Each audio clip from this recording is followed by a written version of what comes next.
No sé si sigue hablando o acaba de hablar Cristina Fernández de Kirchner. Me parece que el dato saliente, o al menos hasta lo que pude llegar a escuchar, es la confirmación de su candidatura en la tercera sección electoral. ¿Sí? Va a ser candidata a diputada provincial, ¿sí? No nacional.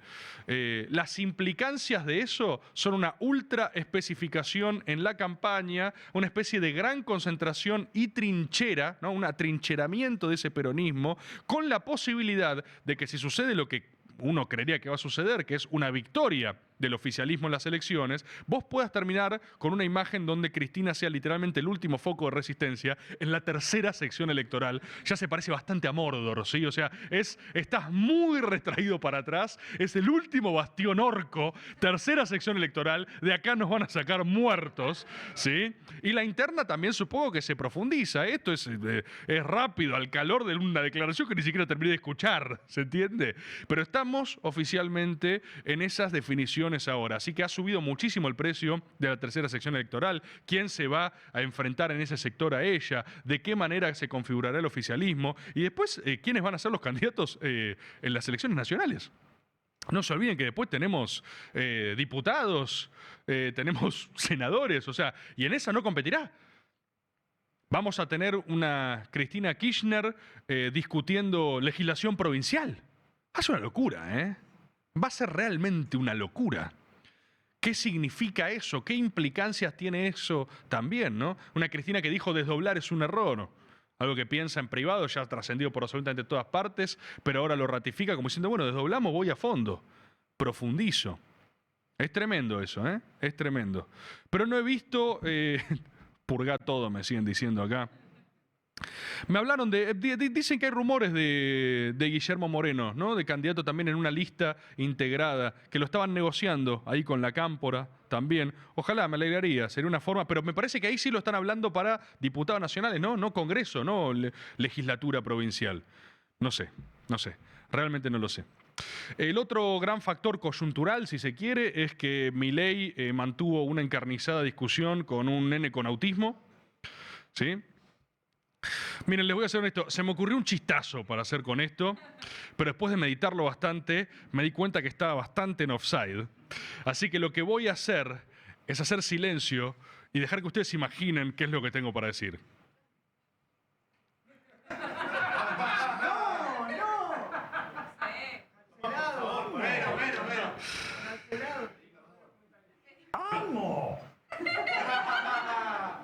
Y espero que eso haya sido suficiente, ¿sí?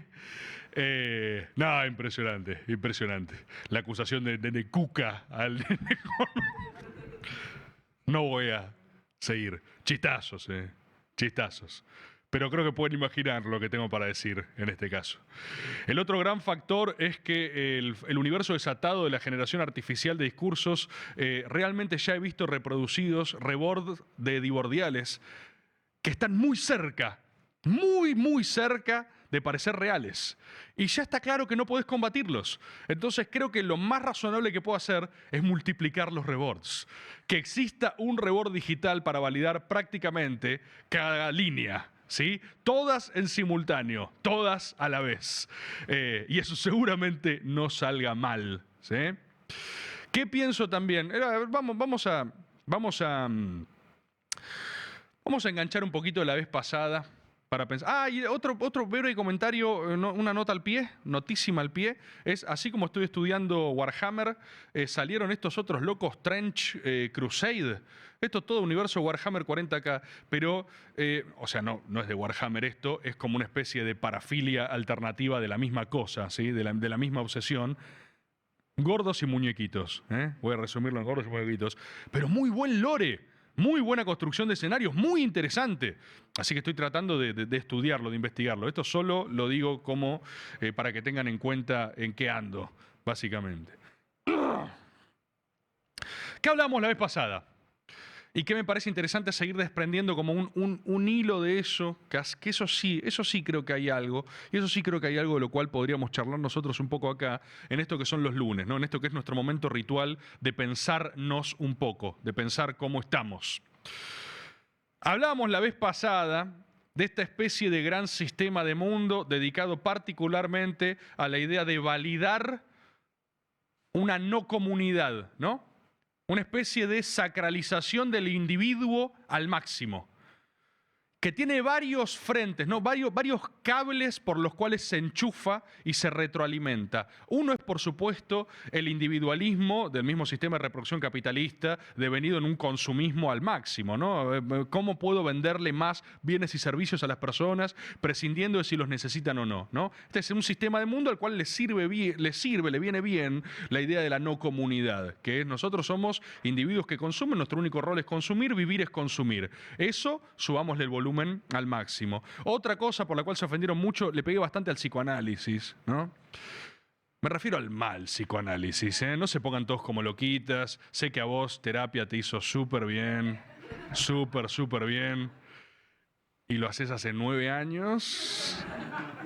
¿Y eso no te parece nada raro? Digamos, o sea, hace 10 años que hablas con alguien de tu papá. ¿Sí? ¡Soltá! Pero te sirve y está bien. Y banco, ¿eh? Solo digo que a veces la mala terapia valida que seas un sorete. Nada más. O sea, a veces pasa eso. Entonces, tenemos ¿no? Una especie de consumismo al máximo. Tenemos entretenimiento sin límites, un cañón de customización on demand permanente. Tenemos terapia que te valida en tus caprichos y sentidos para que nunca tengas que martirizar nada de vos mismo porque nadie vale la pena tu sufrimiento. Después lo hablo con mi psicólogo y me dice, es tal cual, es lo que vos decís. Entonces vuelvo y digo, esta persona es una hija de puta, a mí me hace sentir incómodo y yo nunca tengo que sentir incomodidad, nunca. ¿Sí? Todo eso se retroalimenta y se macera en este presente que es ultra individualista, ultra consumista y que nos mueve en esa dirección de perpetuo consumo para construir una máquina de eterna satisfacción, ¿no? Estos problemas ya estaban abordados en la filosofía tradicional, no son las posturas más hedonistas. ¿Cuál es el sentido de la vida? Disfrutar y ser feliz, ¿sí? Bueno, no, ese no es el sentido de la vida. Esa es una receta de faloperos, básicamente, ¿sí? Si vos sos un drogadicto, crees que el sentido de la vida es ser feliz todo el tiempo, ¿sí? Un psicópata es feliz todo el tiempo. Un monstruo es feliz todo el tiempo. Alguien que está disociado es ser feliz todo el tiempo. ¿Cuál es el sentido de la vida entonces? Crearse a uno mismo un alma. Ese es el sentido de la vida. El sentido de la vida es saber por qué uno existe. El sentido de la vida es entender para qué somos conscientes, ¿sí? El sentido de la vida es entender justamente cuál es el llamado sagrado de cada uno de nosotros al existir. Eso no es una tarea sencilla. Es una tarea que por supuesto trae placer, porque la búsqueda trae placer y es interesante, es la realización del hombre, pero también trae desafío, ¿sí? Una vida de eterna comodidad no es desafiante, ¿sí? Son los gordos de Wall-E en el final de la película. Es una máquina de eterna complacencia, de un perpetuo consumo. Y la realidad es que nada es sino por contraste en el existir. Yo estoy leyendo Moby Dick, se los conté, ¿no? Les dije, estoy leyendo Moby Dick de Melville, extraordinario, extraordinario. Te das cuenta ahí la potencia de los clásicos también, ¿no? Porque el clásico no es clásico por la trama. El libro se puede tratar de cualquier cosa. Realmente se puede tratar de cualquier cosa. Las tramas en general son excusas para traficar trascendencia. Uno encuentra un envoltorio que le permite a uno evacuar mejor su caramelo de infinito, básicamente. Esto se lo digo para muchas personas que estén queriendo crear cosas. No se enrosquen tanto con la trama. Alan Moore decía que la trama es solo la trama. The plot, just the plot, decía. No pasa nada, que pase lo que tenga que pasar. Pasan cosas. Ahora, lo que vos decís, la sustancia de lo que transcurre es mucho más interesante. En Moby Dick, por ejemplo, a mí me fascina que no estás ni cerca de la ballena y las descripciones de la misma condición humana se filtran en algo tan elemental como irse a dormir. Irse a dormir. Hay un capítulo hermoso donde el loco todavía no se ha ido para Nantucket a su barco ballenero y tiene que compartir la cama con Queequeg, que es una especie de caníbal, de una isla de caníbales, un arponero caníbal, ¿sí? Y tiene todo un proceso de prejuicio y de desprejuicio para con Queequeg, que termina siendo su entrañable compañero de cama. Y hay una descripción fascinante, fascinante, sobre el frío y dormir. Sobre el frío y dormir. Reflexiona Melville primero que dice que hay ciertos pensamientos que al hombre solo le son revelados cuando cierra los ojos. Como si hay determinadas cosas que no pudieras pensar con los ojos abiertos. Como si en última instancia la verdadera manera de constatarse a uno mismo tiene que ver con la oscuridad. Tiene que ver con estar un ratito así y existir no viendo y por ende no siendo. Y ahí te encontrás con una dimensión un tanto rara del sentir. Porque a veces en las noches, en esos momentos donde nos preguntamos por qué estamos vivos, antes de habernos dormido, con los ojos cerrados, sentimos ese pequeño vértigo de ¿qué carajo soy? ¿Sí? Y a eso se refiere este tipo que muy inocentemente habla de que su personaje se va a dormir. Nada más. Y después habla de algo muy hermoso que es el frío. Habla del frío. Él dice que nada en la vida existe si no es por contraste. Nada es en sí mismo. Uno podría discutir que solo Dios es en sí mismo, ¿sí? Dios es para sí y en sí. Ahora bien, él dice, si yo quiero disfrutar de estar calentito, es menesteroso tener una parte de mi cuerpo a la intemperie. Hermoso. Hermoso. Y tiene una reflexión al respecto de los ricos de la época, por supuesto. No estoy hablando de un libro escrito en el 1800 y pico. Pero agarra y dice que los ricos ponen hogares de leña al interior de sus dormitorios.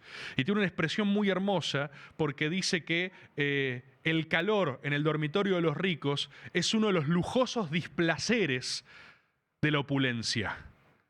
Y dice, en la búsqueda de anular insatisfacción, terminás más incómodo, lujosamente incómodo. Atención a este concepto, lujosamente incómodo. Dice que nada hay más lindo que taparse de una frazada con un frío terrible a la intemperie y tener nada afuera más que la nariz congelada, para ser una especie de perla que descansa en el corazón de un diamante helado. ¡Ah! Hermoso. Belleza absoluta, belleza total. Entonces pensá eso. ¿Qué dice el loco? Nada es si no es por contraste. ¿Qué es el todo placer?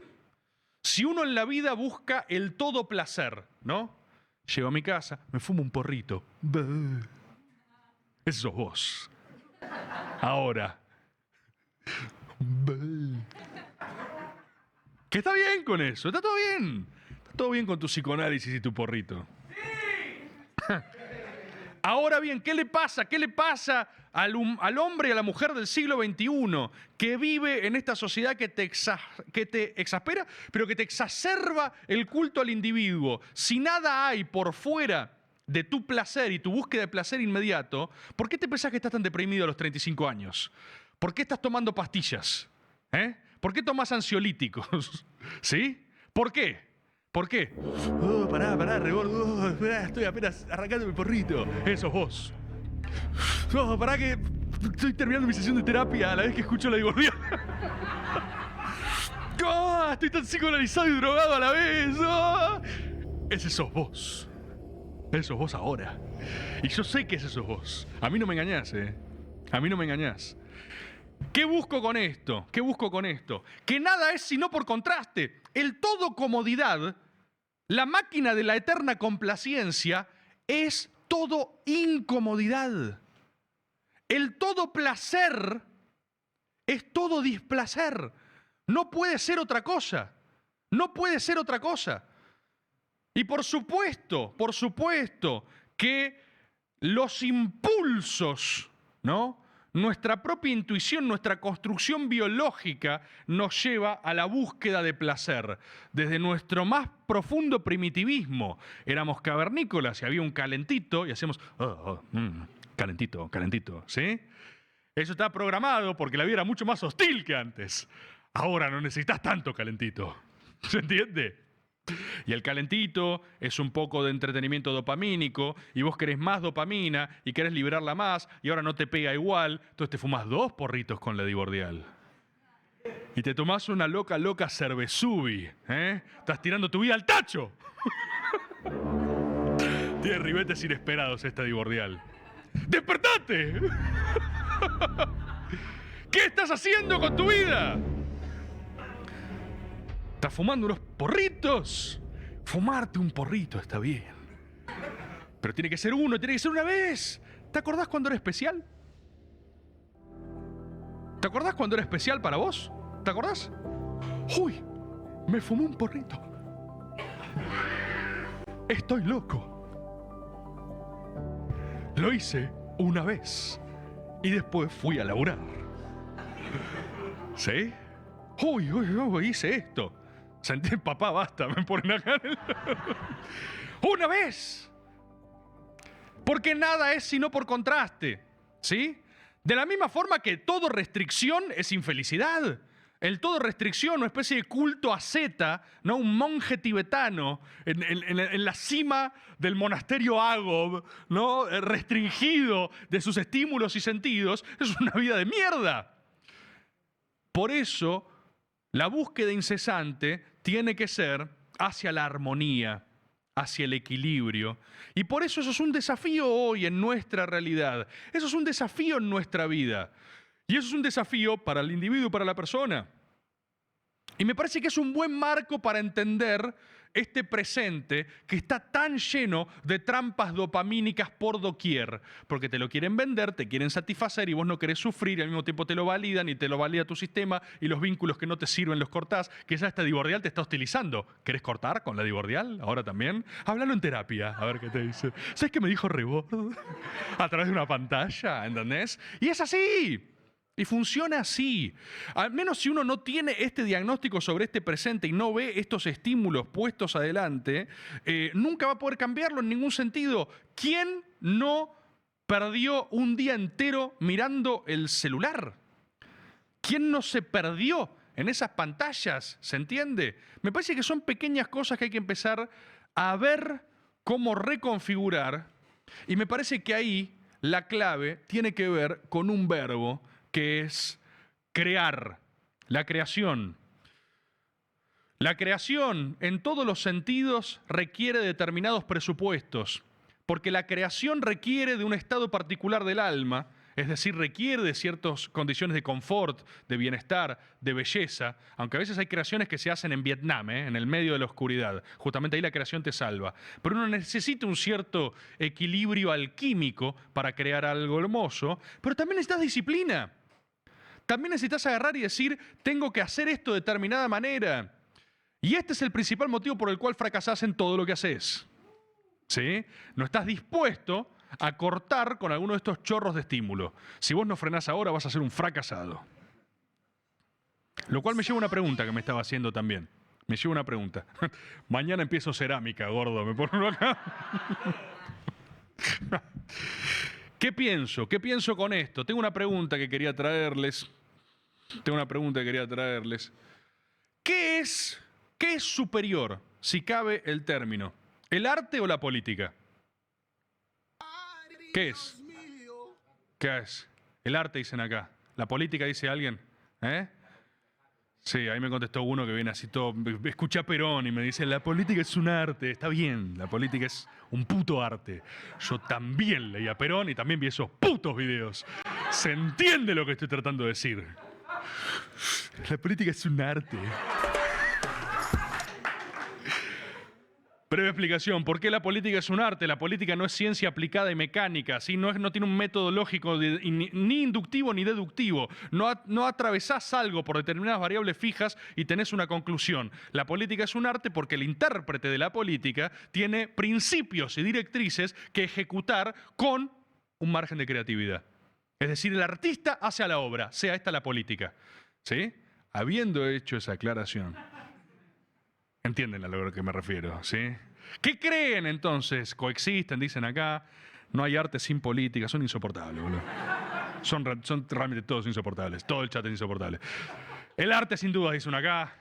Todo arte es político, me dice. Alguien se quedó en 2018, parece acá. A ver. Lea Hegel, chupala. El arte, uno cita a Charlie, el arte es cagarte de frío. No entendí un choto. La política es sentido común, dice una acá. Es un tarado, boludo. El arte. La política es el arte de manipular, dice un boludo acá. Estoy hostilizando ya a la gente, ¿no? La que entró con el último reel. Duró como 28 horas, 24 horas, 48 horas básicamente.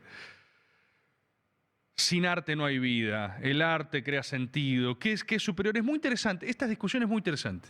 Esta discusión es muy interesante. Y la verdad es que hay respuestas diferentes para algunos y para otros, ¿no? Como en la gran mayoría de las cosas y como en la gran mayoría de las cosas interesantes de la vida, las cosas verdaderamente fundamentales. ¿Qué es más importante? ¿Afectar materialmente la vida de las personas?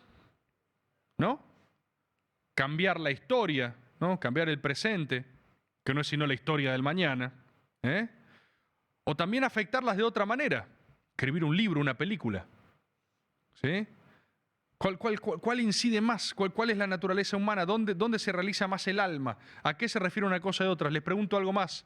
¿No trata el gran arte, no tratan las grandes historias justamente sobre aquellas personas que han incidido en la realidad de su tiempo? ¿No rinde homenaje el arte a quienes hicieron mella en su tiempo histórico, a quienes afectaron la historia de los demás? ¿No son los grandes cismas en la historia de la humanidad hechos políticos y por ende parteros de arte y de naturaleza?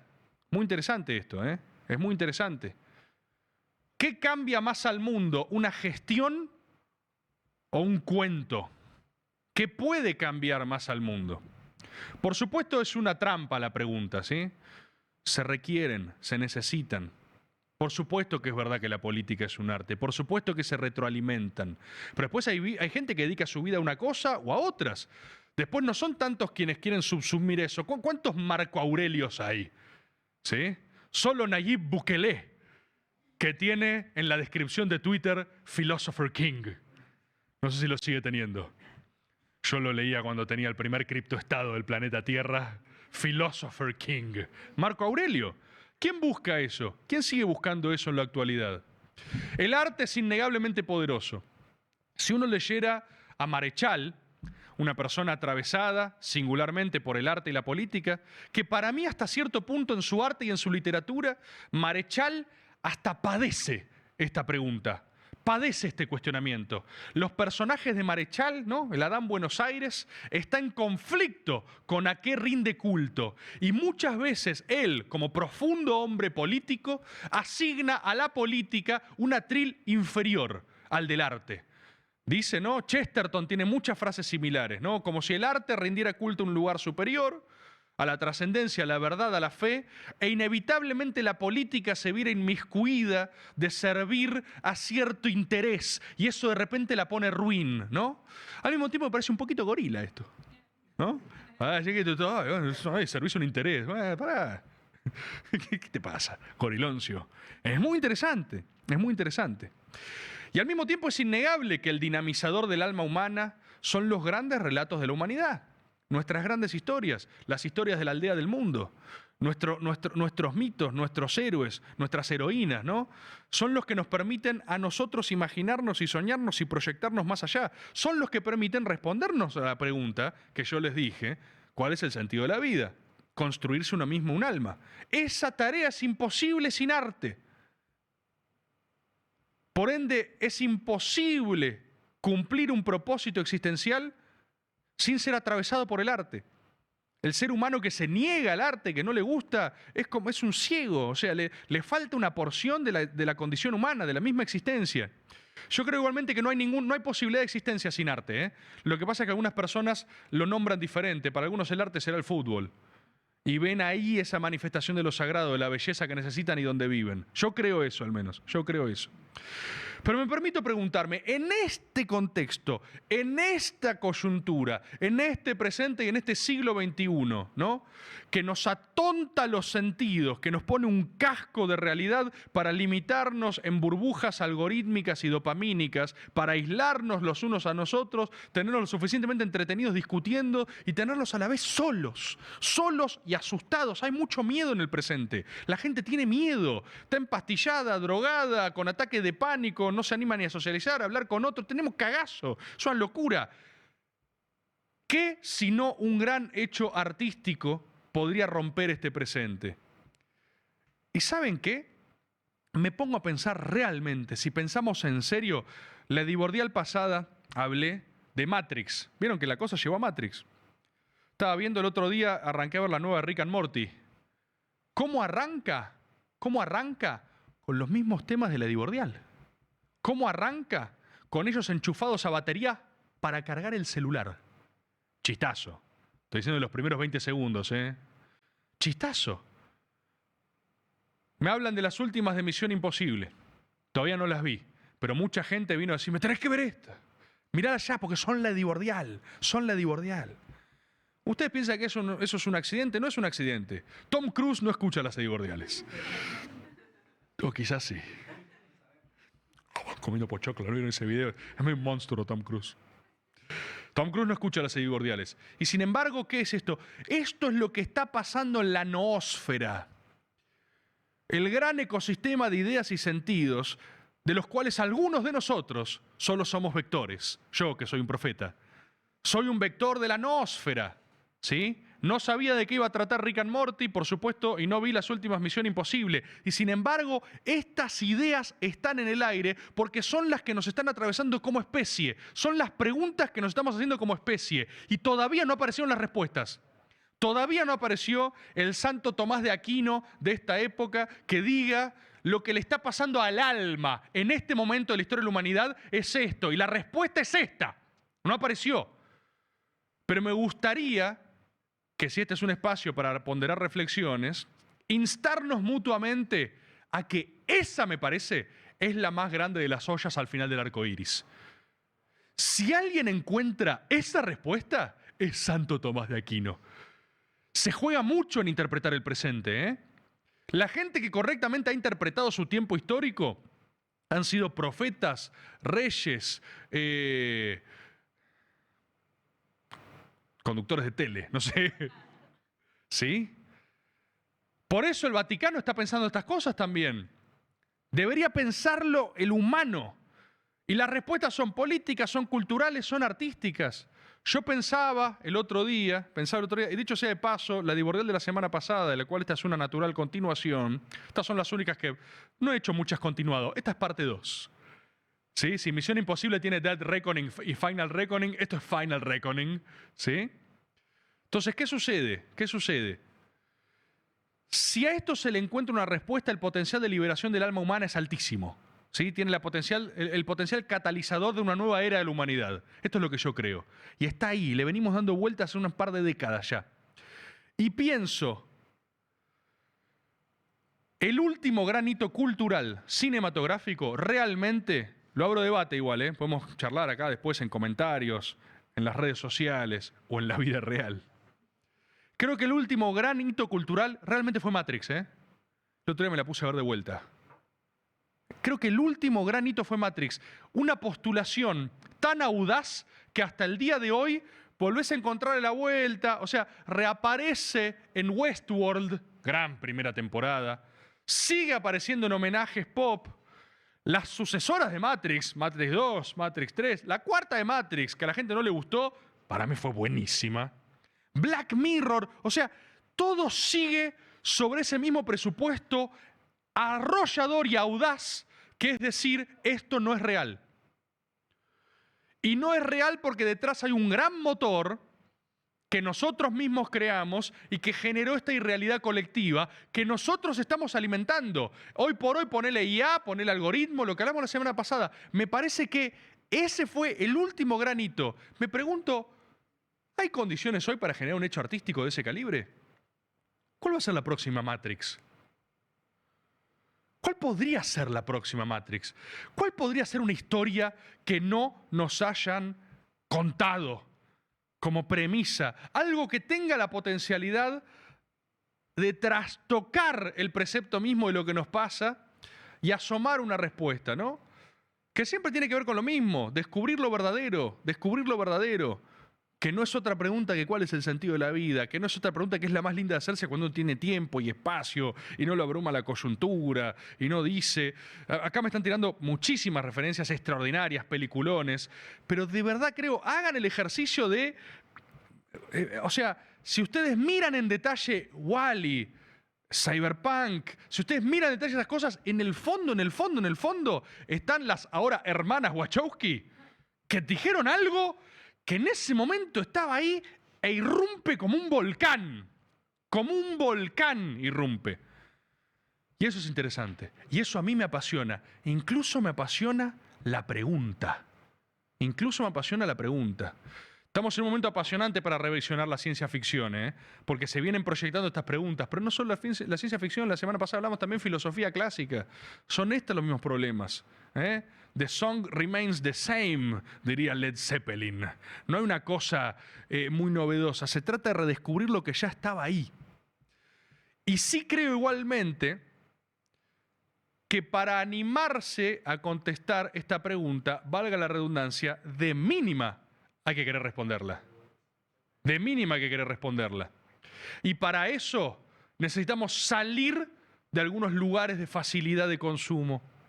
Y para mí realmente todo tiene que ver con todo. Necesitamos salir de lógicas de representación inerciales en el plano de la política. Basta de inercia por representación. Necesitamos salir de ciertas comodidades dopamínicas al exceso, que nos adormecen, ¿sí? Y necesitamos salir, me parece, de ciertas zonas de confort en nuestro propio acervo cultural y en nuestra búsqueda por crear. Porque ¿quién no está reposando en las franquicias? ¿Se entiende? El año pasado, ¿se acuerdan que hablamos un poco de la industria de Hollywood y cómo se seguía fomentando esta apuesta a la franquicia permanente? Y lo difícil que es una historia original. Por eso la productora esta A24, ¿ubican A24? No estoy hablando de Canal 24, que también puede tener algo, Por eso A24 con un presupuesto muy inferior, miren esto que estoy diciendo tiene ramificaciones económicas, de productora, culturales y políticas. El tema es saber leerlo, nada más. A24 como productora tuvo una tesis en Hollywood. Todos son grandes cañones, todos son super estudios mainstream, están haciendo Avengers 16. Nosotros vamos a apostar a historias originales y nos la vamos a jugar. Algunas son una poronga y otras son extraordinarias. Si vos te pones a ver últimas premiaciones, por ejemplo, de los Oscar, premiaciones o no Oscar, otras competencias internacionales o lo que sea, de repente nadie entró tan fuerte con tan poco presupuesto. ¿Por qué? Porque son de los pocos que cuando todo el mundo estaba yendo por ese lado, dijeron, che, ¿y si buscamos en esta dirección? Porque para allá están todos, ya están todos. Entonces realmente, si uno quiere volver a ver algo con ese calibre, primero tiene que buscarlo. Tiene que creerlo, tiene que creer que se puede. Tiene que creer que se puede contar una historia nueva y al mismo tiempo fundacional y fundamental. Tiene que poder creer que puede existir una nueva narración de las historias eternas. Hay que creerlo. El primer presupuesto es de fe. Después tiene que buscarlo. Tiene que estar dispuesto a por un día agarrar y decir, voy a buscar esto, voy a ver tal cosa, voy a ver si lo escribo, voy a ver si me sale. Tiene que estar dispuesto a creer. Uno me dicen acá, Sinners. ¿Sabes que no la vi todavía? Porque la quise ver en Streamio y me salía con un One XBet que parecía que la estaba viendo con Azaro, boludo. Era como, me lo ponía en toda la pantalla. Así que creo que se estrena mañana en digital. La voy a ver. Pero hay que jugársela en estos frentes. Hay que jugársela. Y por eso, en última instancia, creo que hay que tener un profundo respeto por las personas que se animan a crear y a parir un mundo nuevo. Por eso yo siempre seré un defensor de los ídolos y de los héroes. Esto en nuestra cosmovisión latina y argentina es un poco la pesadilla del gorila, ¿no? Digo gorila mal y pronto por decir a las personas que se han identificado rápidamente como antiperonistas, pero podrían ser también, lo pongo en otro momento histórico para ser menos controversial si quieren, anticaudillista, ¿sí? Nuestra historia nacional tiene una larga historia de caudillos. Los caudillos son vectores de realización de un mundo nuevo también, porque es la forma latina de representación y organización. Así canalizamos nosotros, no somos parlamentarios, boludo. No viene un proceso donde de repente tenemos un prime minister que dice tal cosa. Surge una cosa, vectoriza, canaliza un mundo nuevo, lo creamos y lo fundamos. Por ende, siempre en mí encontrarán un defensor de esos héroes. Yo me opuse fervientemente a la época de Kill Your Idols, esos momentos full anarco, ¿no? Que existieron tanto en Argentina como en el mundo. Porque creo que el hombre, junto a otros, se realiza y se libera. Pero tampoco creo en una especie de gran licuación colectiva, ¿viste? Del otro lado del espectro, la fantasía marxista liberada, el proletario representado en un eterno obrero anónimo y solo el pueblo se salva a sí mismo como pueblo. No, yo creo que en algún momento aparece Juan Manuel de Rosas. Lo creo. Y hace así, saca unas boleadoras y caza un charmingo. Vieja referencia, para quienes la sepan apreciar. Queridísimos compatriotas, algo de todo esto es lo que hace al alma de nuestro programa. Algo de estas preguntas, formularlas, intentar hacerlas, es lo que explica gran parte de lo que hacemos todos los días. ¿Quién poronga nos pide un especial de sitcoms el día jueves? En principio nadie, sé que ustedes. Pero créanme que cuando uno tiene que pedirle a Blender el presupuesto irracional, no voy a decir más nada, y alguien dice, ¿esto garpará? Nosotros respondemos, probablemente no. Pero a sus hijos les va a encantar. Bienvenidos a Hay Algo Ahí.